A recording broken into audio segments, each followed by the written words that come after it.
What's up mga katings? For today's video guys, 5TR na ACU naman yung titirahin natin.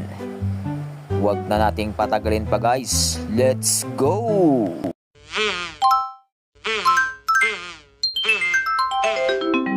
Kalikotings! Ayan guys, at magpapalit tayo ng bagong pan motor sa outdoor unit. Yahoo! Magpapalit tayo ng bago guys, kasi yung luma sunog na yung winding, tapos stuck up na rin yung mga bearings. Pag ipapariwan kasi guys, di naman nalalayo sa bagong yung presyo guys. Kaya mas mabuti palitan na lang talaga ng bago para walang sakit sa ulo.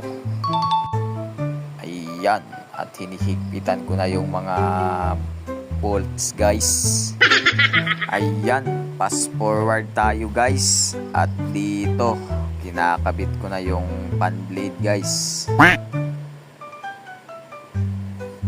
Tinitignan ko kung may crack. Wala naman. Kaya diretso na natin yan isalpak guys.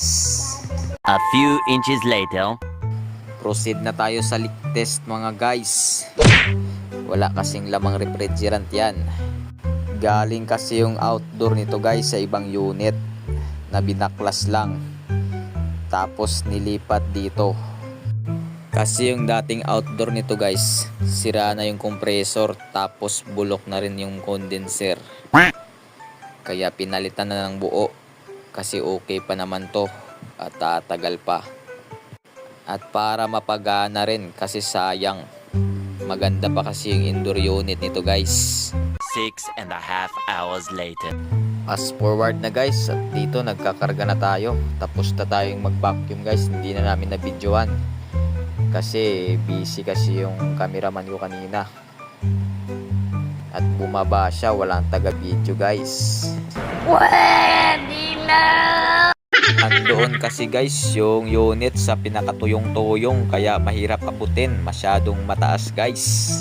Yung background natin na kulay blue guys, yan yung binidyo natin last vlog guys, yung na-cleaning. Fast forward guys, at ayan, tinanggal ko na yung tangke kasi sakto na yung karga. Ayan yung unit guys, andun sa taas. Okay na, natakpan na rin yung blower. Fast forward na guys, at andito na tayo sa loob. At malamig na yan guys. Swabe na yung lamig niyan guys.